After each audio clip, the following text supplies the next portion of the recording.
Պարոն Առաքելյան, 24 թվականի ընթացքում Սահմանադրական դատարանը քանի նիստ է անցկացրել բանավոր ընթացակարգով, արդյոք այնպիսի կարևորագույն հարցեր, որոնք որ առնչվում էին հանրային կյանքին, պետական կյանքին եւ ունեին հանրային մեծ հնչեղություն, քննարկվել են դրանց բանավոր ընթացակարգով անցկացնելու անհրաժեշտությունը։ Ես ուզում եմ հիշեցնել մի քանի կարևոր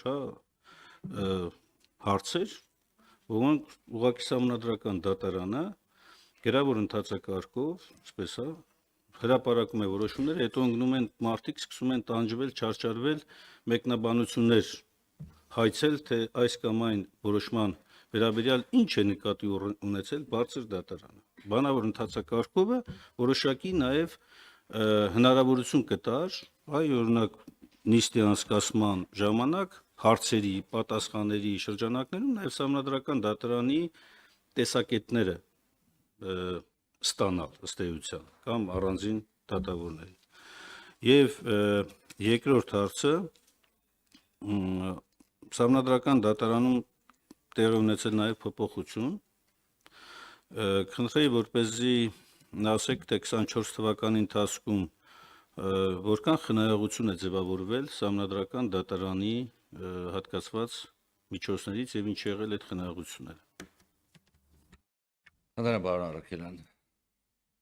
Շնորհակալություն հարցերի համար, պարոն Մինասյան, նիստերի քանակի վերաբերյալ այս բանի տեղեկատվություն ձեռքից տակ չկա, թե քանի նիստ է իրականացվել։ Ճիշտ է, Սահմանադրական դատարանը հիմնականում իրականացնում է գրավոր ընթացակարգով։ Այստեղ մի փոքր կազմակերպչական մենք խնդիր ունենք, մենք դատական կարգադրիչների ինստիտուտ չունենք Սահմանադրական դատարանում։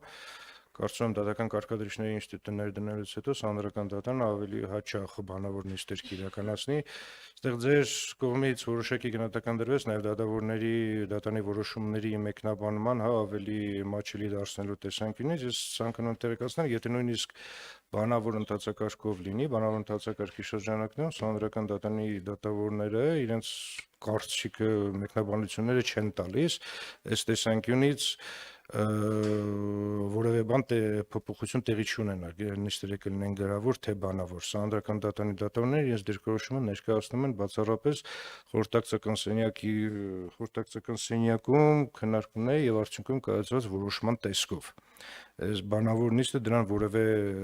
Սահմանադրական դատարանի որոշմանը որևէ բան չի ավելացնելու։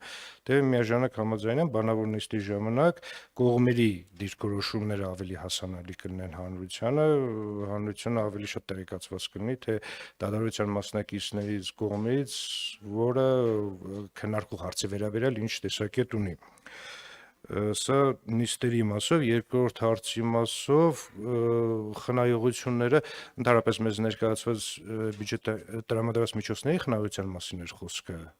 98.2%-ը ծախսվել է, մնացածը խնայողությունները ուղղակի վերադարձվել են պետական բյուջե։ Խնայողությունները իրականացվել են տեխնիկական հագեցվածության բարելավման ծրագրի միջոցով, երբ որ վարչական սարքավորումների գրումների համար միջոցներ են տրամադրվել, մրցույթներ են հայտարարվել, մրցույթների արդյունքում վարչական սարքավորումները ձեռք են բերվել ավելի էժան գնով, մնացած խնայված միջոցները վերադարձվել են պետական բյուջե, որոշակի խնայողություններ ունենք շարունակական ծախսերի մասով, ջուր, լույս, գազ, դրանց շնորհիվ շրջանակներում իրականացված խնայողություններն են, որոնք նույնպես վերադարձվել են պետական բյուջե։ Այո, տեսեք, պարոն Առաքելյան, իրականում այս հարցին էլ ենք անդրադարձել։ Նախ Սահմանադրական դատարանը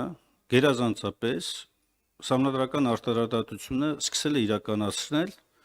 աշխատակարգային նիստերի եւ որոշումների միջոցով։ Ըստ էության քննում է հարցեր, որտեղ կողմերի տեսակետների ներկայացումը դատական ամբողջ մեխանիզմիություն դա է, որպեսզի հնարավորություն տրվի լիարժեքորեն ներկայացնել։ Աշխատակարգային նիստերում կողմերը ներկայացված չեն։ Հղում է կատարվում գրավոր ներկայացման ինստիտուտի վրա։ Բանավոր ընթացակարգի ամենամեծ առավելությունը նա է, որ ընթացքում նաև առաջանում են հարցեր, որոնք տրվում են, պարզաբանում են ստանում կամ նոր հարցադրումներ են առաջանում եւ ըստ էության հարցի քննությունը դառնում է ավելի խորքային, ավելի տրամաբանական։ Մինչդեռ փոխարինելով մի կողմից համանդրական դատարանի նիստերը աշխատակարգային նիստերով, ըստ էության համանդրական դատարանի դերակատարությունը նսեմացվել է, փոքրացվել է, իմ գնահատականն է սա։ Երկրորդը հնարավորություն չի տրվել, որպեսզի տեսակետները առավել հրապարակային, առավել արդյունավետ եւ առավել օպերատիվ փոխանակում տեղի ունենա, որպեսզի հարցի քննությունը ըստ էության արդյունք տա։ Հակառակ դեպքում ստացվում է, որ ուղղակի դիմել ես, թե գնա նստի տեղը, մի օր համանդրական դատարանը մի հատ որոշում կտա, այն էլ ընդ որում Աստված գիտի թե երբ։ Ասենք գործեր են եղել 2.5-3 տարի հետո նոր որոշում է տրվել։ Եվ հետո էլ այդ որոշումը սկսում են տարբեր կերպ մեկնաբանել ու չհասկանալ վերջերս որոշմամբ ինչ ասել համանդրական դատարանը։ Ու սկսում են մի հատ էլ առանձին վեճ ընդել։ Եվ ի վերջո կարևոր մի շեշտադրում, քանի որ մենք որակական կողմին էլ պետք է անդրադառնանք միջոցների հատկացման, ծախսերի եւ այլնի հետ կապված, դուք ունեք օրինակ արդյունքներ հասարակությունը համանդրական դատարանի գործունեությունից որքանով է գոհ ձեր հարցումները, ասենք պետական ինստիտուտների, համանդրական ինստիտուտների մեջ ինքը որտեղն է գրավում։ Եվ վերջինը, եթե պիտի հղում տանք մենք հատուկ կարծիքի ինստիտուտին, որ հատուկ կարծիքը ներկայացվում եւ այդ դեպքում քվեարկության անվանական արդյունքներն էլ հրապարակեք։ Այս կամ այն հարցի վերաբերյալ ոնց է քվեարկել։ Շնորհակալություն։ Խնդրեմ, պարոն Առաքելյան։ Լրացնեմ, որպես պարոն ասենք տեսեք, չափազանց կարևոր հարցի վերաբերյալ, որով համանդրական դատարանը անդրադարձավ անկախության հռչակագրին եւ նման վարկագիծ դրսեւորեց, խորին համոզմամբ չափազանց այս կարևոր հարցը, այո, բանավոր ընթացակարգով քննարկման անհրաժեշտություն ուներ։ Հանրությունը պետք է լսեր նաեւ հնչեցված հարցադրումների, դրա վերաբերյալ տրված մեկնաբանությունների, արձագանքների մասին։ Հիմա ստացվում է այնպես, որ վերցվել չափազանց սկզբունքային մի հարցի վերաբերյալ իմ կողմից ոչ դրական գնահատված որոշումը, ավելին բացասական գնահատված որոշումը, հիմա հանրության մեջ տարածվում է, ով ոնց ուզում մեկնաբանում է։ Խնդրեմ, պարոն Առաքելյան։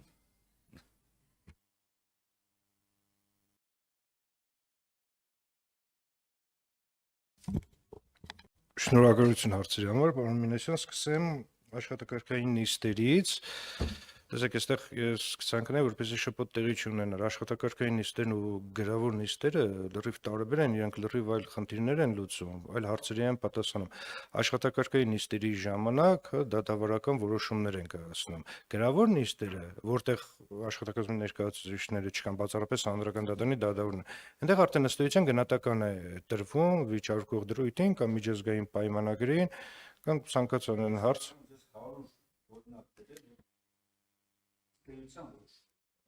ոչ թե դատավարական հացակարգի, այլ հենց բուն դատավարական որոշումներ։ Ես համոզված եմ, որ գետ մեկ օրինակ չեք կարող վերել, պարոն Մինասյան, որովհետև չկա այդպիսի իրականում գոյություն ունեցող օրինակներ։ Մի հատ հստակեցնենք, էլի, մի հատ հստակեցնենք իրավիճակը։ Եթե խոսքը վերաբերում է գրավոր ընթացակարգով անցկացվող նիստի մասին, եթե դա է աշխատակարգը, դա աշխատակարգային նիստ չի, դա համանդրական դատարանի գրավոր ընթացակարգով քննվող գործի շրջանակներում անցկացված նիստ է։ Ոչ, պարոն Վարդան, խոսքը գնում է աշխատակարգային նիստի մասին, որտեղ որոշվում է այս կամ այն գործի վարույթը ընդունելու, ներողություն ավարտեմ, ընդունելու, մերժելու, վերադարձնելու, փոփոխություն իրականացնելու, որում ժամկետները ով ոնց ուզում մեկնաբանում է, եւ այստեղ ըստ էության վեճի առարկան վերլուծվում է, ըստ էության կայացվում է վեճի առարկայի վերաբերյալ որոշումներ,